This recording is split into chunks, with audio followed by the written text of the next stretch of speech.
Saudações alvinegras, pessoal. Esse é mais um vídeo dos meninos de fora da vila. Hoje, ainda é dia de Copa do Mundo. Hoje tem a outra perna das quartas de final. Então, hoje tem Portugal e Marrocos, tem Inglaterra e França. Vou ser bem sincero com vocês, eu estou gravando esse jogo antes do jogo de ontem do Brasil. Então, não sei ainda qual é o resultado. Torcemos muito para que, na hora que vocês estiverem assistindo esse vídeo, o Brasil já esteja classificado e tenha vencido a Croácia e encaminhado aí para uma semifinal. Enfim, hoje vamos falar sobre outro país, inclusive. Então, pensar aqui, foco no outro jogo, nos outros jogos do dia de hoje. E hoje é a primeira vez que nós falaremos de um jogador do Santos que disputou a Copa do Mundo, mas não pela seleção brasileira. Então, a gente mostrou vários jogadores que foram convocados em 58, em 62, em 66, em 70, até em 74, o Santos teve jogadores para a seleção brasileira. E aí começa, né, esse declínio do Santos, esse período mais complicado, que é o período pós-Pelé. E aí o Santos tem um vazio assim, de jogadores convocados e acabou sendo essa presença na Copa do Mundo de 86.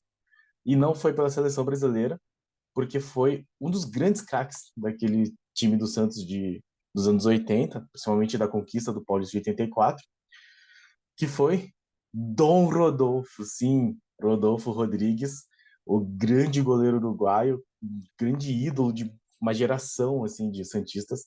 Tanto que a gente comenta sempre da Sele Santos, que foi feita na votação dos torcedores, e apesar do Santos ter tido, por exemplo, Gilmar dos Santos Neves na sua história, é, é o Rodolfo Rodrigues que aparece nessa escolha da Sele Santos.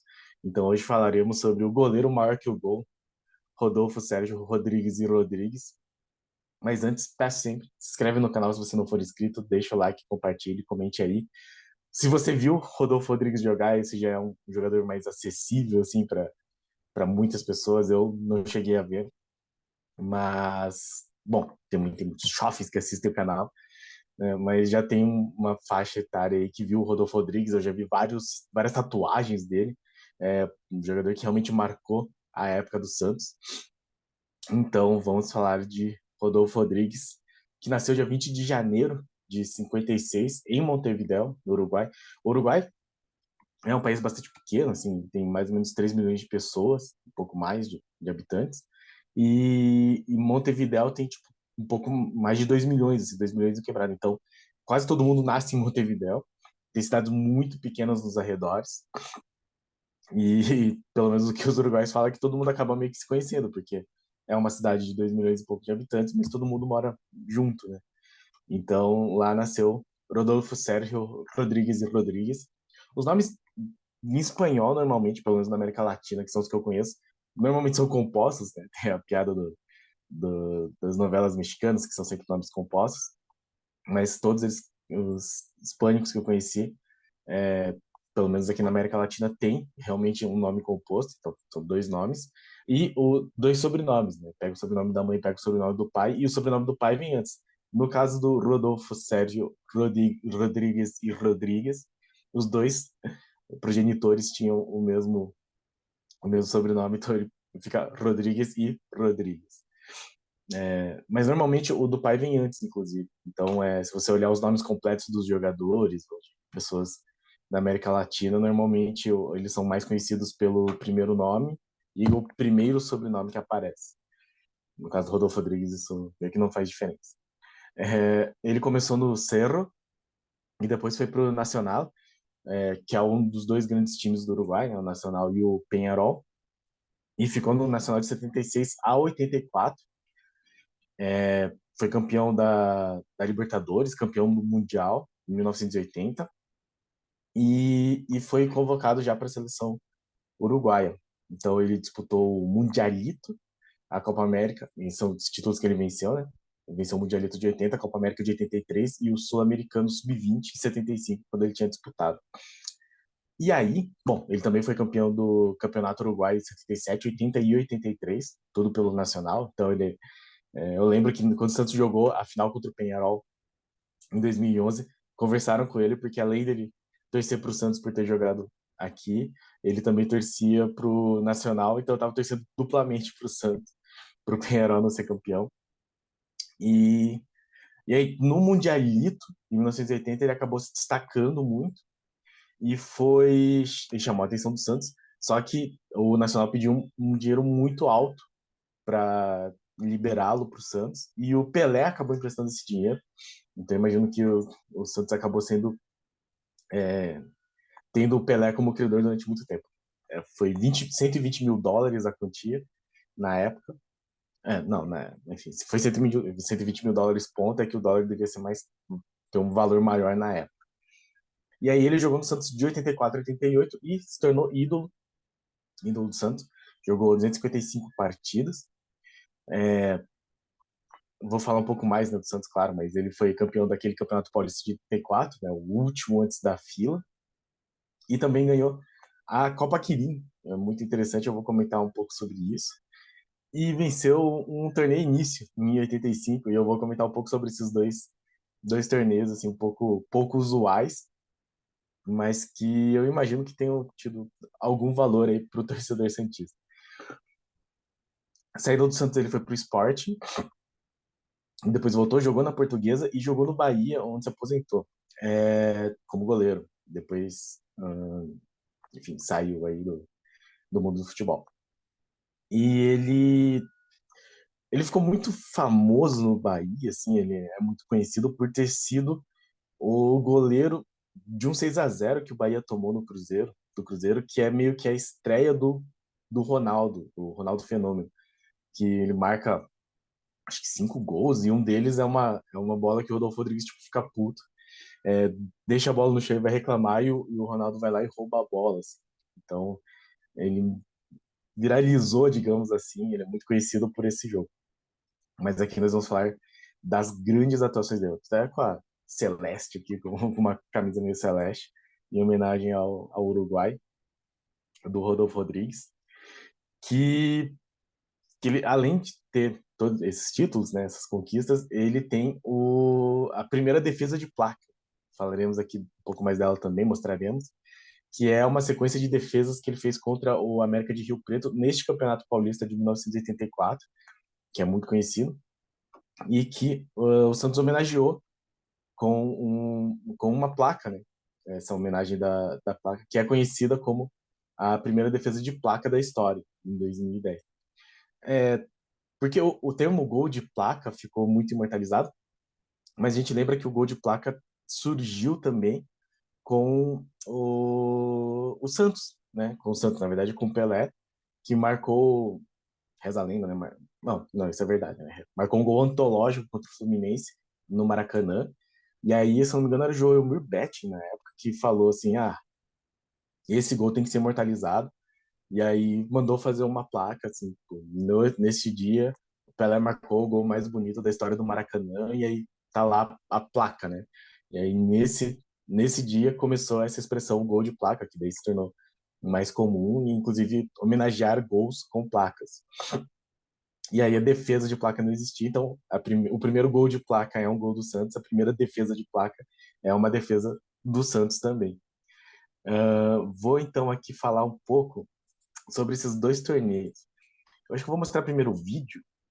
Eu separei aqui um vídeo das melhores defesas da carreira de Rodolfo Rodrigues e aí falar um pouco sobre esses dois momentos que ele passou com a conquista do torneio início e da Copa Quirim. Acho que são dois fatos interessantes, merece até a gente comentar.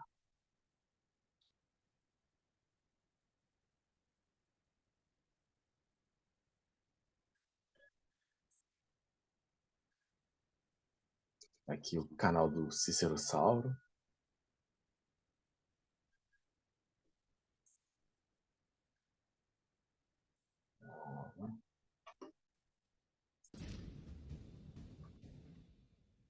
Vou tirar o som porque acho que é música, sabe? E grandes defesas de Rodolfo Rodrigues começando com a seleção. Então ele, inclusive, é um jogo contra o Brasil que acho que é desse Mundialito de 1980, que é quando ele se destaca, fecha o gol, o Uruguai acaba sendo campeão. e vence o Brasil, se eu não me engano. Esse aí possivelmente é a final de 84, porque tá é contra o Corinthians, é o Morumbi lotado, parece.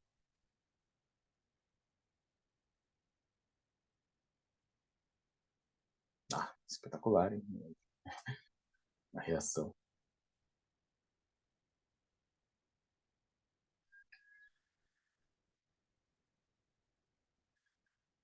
Arrojado já, é um goleiro que saía do gol já, antecipando o Neuer.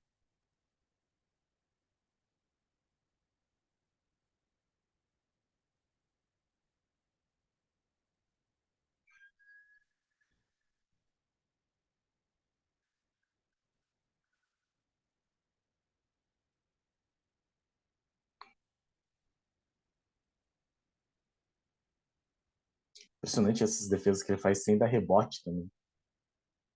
E aqui o grande lance, né? A defesa de placa, chute a queimar-roupa, outra queimar-roupa, mais uma defesa. E aí depois. Eu acho que essa primeira bate na trave. Essa é uma defesaça. Essa é espetacular. Eu acho que é a mais bonita da sequência, essa daí. Impressionante essa defesa. E aí, eu acho que o último chute também bate na trave. Mas bate na trave, eu acho que não é assim, tipo. Ah, então ele não fez a defesa. Eu acho que ele pegaria, mesmo que fosse para dentro. Mas eu acho que depois de um tempo que a bola não entra, o próprio atacante, assim, a pessoa que está tentando marcar o gol, já começa a se desesperar, perde a precisão. E então eu acho que as bolas que bateram na trave foram porque ele estava lá. E aí a defesa da final do torneio início de 1985, em que ele é carregado e o Santos é campeão do torneio início. Espetacular, maravilhosas defesas. E aí eu vou falar um pouco então sobre esses dois torneios que ele participou. O torneio início era um negócio assim muito peculiar assim que tinha nesse período. Se eu não me engano era antes de começar o Campeonato Paulista. E aí eram todos os jogos realizados no mesmo dia. Então ele começava às 11 da manhã e termina tipo 9h30 da noite. Todos os jogos realizados no Morumbi. Era tipo sei lá, uma peladona assim, né? 10 minutos ou dois gols assim. Só que no caso não, eram dois tempos de 10 minutos e aí a final eram dois tempos de 15 minutos. E se o jogo terminasse empatado, vencia o que tivesse mais escanteios. E se terminasse empatado em número de escanteios também, cobrança de pênaltis. Interessante o critério de escanteios, porque você estimula os times a finalizarem, né, para conseguir mais escanteio. Então, o Santos empatou com o Taubaté e venceu por 3-0 nos escanteios, então o Santos pressionou aí o Taubaté. Empatou com o Marília em 0-0 e ganhou de 2-1 nos pênaltis. E aí a semifinal foi contra o Palmeiras.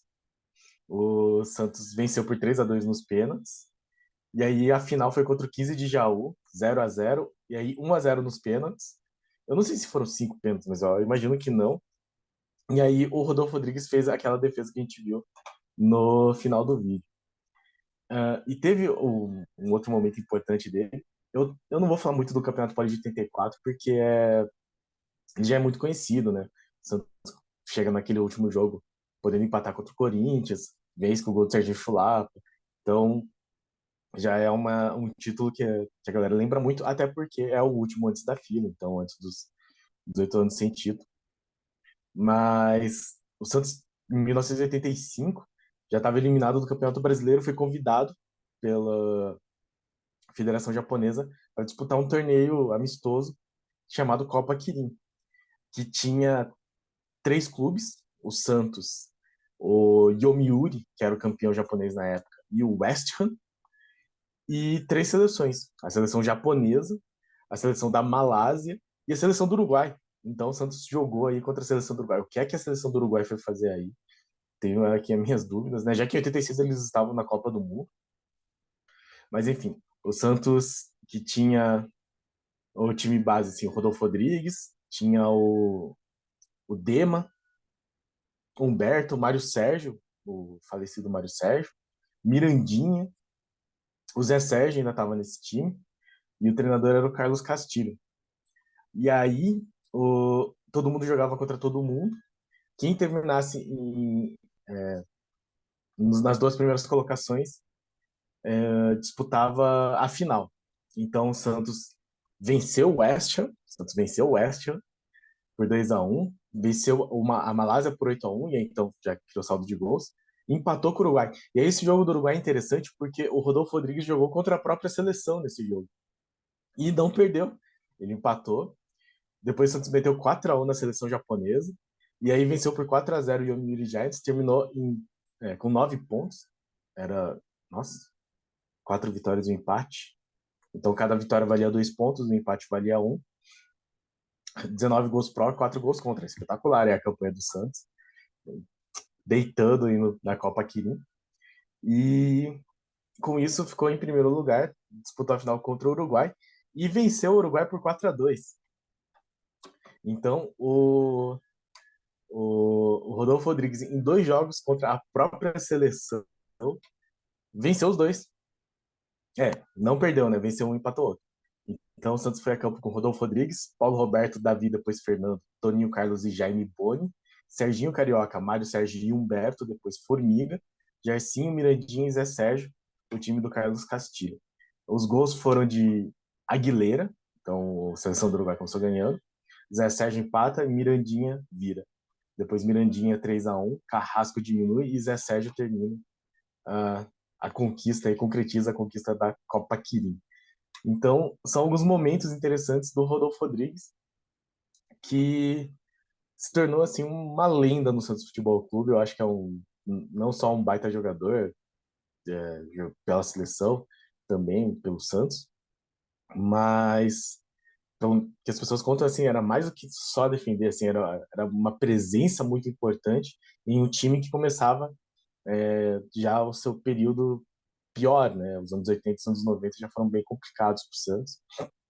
Então, o Rodolfo Rodrigues surge aí como Giovani surgiu em 95, assim, aquele ídolo que o Santista podia ver e se inspirar e torcer com orgulho. Então, importantíssimo aí o Rodolfo Rodrigues, que bom que ele conseguiu ir para uma Copa do Mundo enquanto era jogador de Santos, totalmente merecido. Só para terminar aqui, então, falar um pouco de como que foi o Uruguai nessa Copa do Mundo, né? O Uruguai que... A Copa do Mundo de 86, só para eu falar como é que foi, né? Eram 6 grupos de 4, classificavam os 2 primeiros de cada grupo, então 12 times, e mais 4 terceiros de melhor índice técnico. Então os 4 melhores terceiros lugares de 6 grupos, assim, então quase todo mundo ia. O Uruguai estava no grupo da Dinamarca, da Alemanha Ocidental e da Escócia, ficou em terceiro, empatou com a Alemanha, tomou 6-1 da Dinamarca, e aí empatou com a Escócia, não venceu nenhum jogo, mas acabou se classificando porque a Irlanda do Norte foi terceira do grupo do Brasil com 1 ponto só, e classificou a Bulgária, a Bélgica, e a Hungria teve um saldo de gols pior, acho. A Hungria teve 2 pontos, mas um saldo menos 7 porque ela tomou 6-0 da Rússia. E o Uruguai só tomou 6-1 da Dinamarca. Então, o Uruguai conseguiu aí se classificar na Bacia das Almas. E aí pegou a Argentina nas quartas de final e foi derrotado por 1-0. A Argentina que viria a ser a campeã desse Mundial. Então o Uruguai foi, as 2 vezes que jogou a Copa do México, foi eliminado pelos campeões, né? Em 70 o Brasil, em 86 a Argentina. Então, felizmente, teve o Rodolfo Rodrigues, ele acabou não jogando nenhum jogo, ele era reserva, mas fica aí o registro de mais um jogador que foi para a Copa do Mundo, vestiu as cores do seu país enquanto era jogador do Santos Futebol Clube. É sempre um prazer aqui falar de Rodolfo Rodrigues, é um grande ídolo, mesmo que eu não tenha visto jogar, é desses jogadores assim que são realmente marcantes na história do Santos. Eu conheço muitos torcedores assim que viram e falam assim que é o grande jogador que eles viram do Santos, que é o ídolo deles. Então, felizmente ele está aqui nessa série. Uh, Muito obrigado a todos que assistiram o vídeo. Espero que tudo tenha dado certo ontem pro Brasil. É complicado, né?